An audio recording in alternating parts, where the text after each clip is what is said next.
Love. Happy Valentine's Day. Sharon Horne-Ellstrom here with day 1477 of What You Up To Now. Today we talked about love on all of our videos today, a little bit about it. We talked about the 5 love languages by Gary Chapman from 1992, the different 5 ways that we like to express love as well as be loved.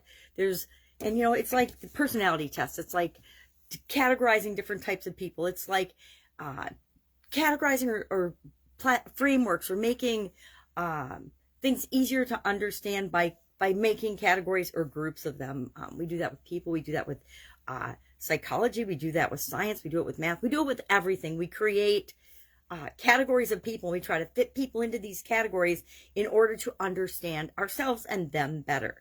And 5 Love Languages by Gary Chapman from 1992 is another example of that caught on and has become very popular. It's a way of understanding ourselves better, as well as understanding and interacting with other people better. And again, if you haven't read it, I read it years and years ago, but the different love languages are, of course, words of affirmation, physical touch, quality time, acts of service, and receiving of gifts.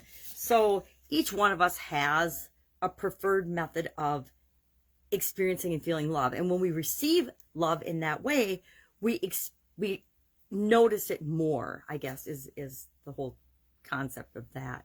So we talked about that and embracing love and unconditional love versus other types of love that's conditional. I guess unconditional or conditional are again 2 ways of categorizing love. But we're each different. So are there only 5 categories of love? Are there only 5 ways that we experience love? Absolutely not. There's infinite combinations and possibilities. And those 5 categories are 5 categories that Gary Chapman used to understand and share the topic with the rest of us.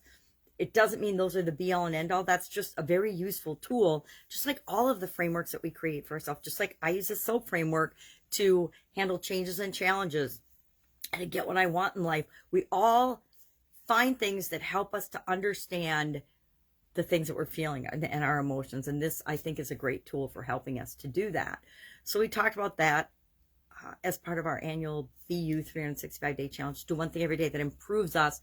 This segment, we're focusing on our emotional well-being, our emotional health.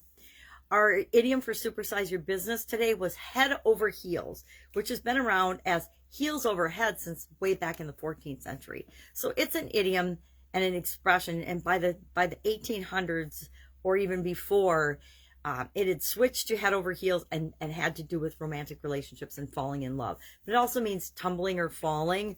But we just talked about it with respect to what's the number one way to be head over heels for your business and to supersize and grow your business. Well, it's to commit to and decide that you're going to do it, right? It's to make the decision that you're going to create something and supersize and grow it. And once you 100% commit to that decision, it's a done deal. You'll just do whatever it takes to make sure that happens. That is the number one way to show that we're head over heels in love with our business, and that's why we're deciding to create it. Just like having to commit to love every day. Love is a decision, right? To love someone is a decision, and it isn't a one-time decision. It's a decision that we make every day that we're in the relationship with that person. So love, interesting topic, different for each of us, just like everything is different for each of us, right? We forget that each human being on this planet is a unique, living, breathing being entity, and we are creating our lives and experiencing our lives as we create them simultaneously, and we're each having a different human experience. We're all having a human experience, but each and every one of us is simultaneously having a different and unique human experience. It's kind of mind-boggling sometimes when we think about that, but if we remember it every once in a while, it reminds us to cut people some slack and to realize that we have no idea what experiences they've had in the past, what they're going through right now, and what they're thinking or concerned about for their future. Just like they have no idea what's going on with us for the most part. Nobody except you are inside your head right now. So it's an awesome Monday. I hope you have an absolutely awesome Monday, awesome Valentine's Day. If I can help you in any way, ask. Otherwise, I'm going to go about my normal Monday coolness and my cool activities, even though it's Valentine's Day. I wish you a happy Valentine's Day. I'll, of course, be with you tomorrow. Bye. Let me know if I can help you in any way.